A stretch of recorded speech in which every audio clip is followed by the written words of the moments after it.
Hey guys, welcome to How to Solution, and in this video I'm going to show you guys how you can create a demo account on TradingView on your PC. At first, head over to your Google and search for TradingView like so, and then we're going to click on the first one that comes up. Now let's just click on Get Started,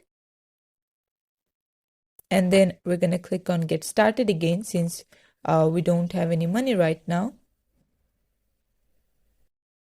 After that, we're gonna use our Google.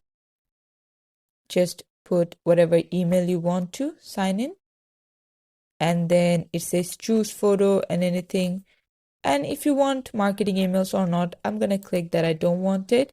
And basically this is how you can create a TradingView account, and from there you can see I can get into community. It says overview and you can see everything from here. You can also search for something and stocks, funds, everything, and this is how you can do it. Thanks for watching. Please leave a like and subscribe for more tutorials like this, and until then, take care.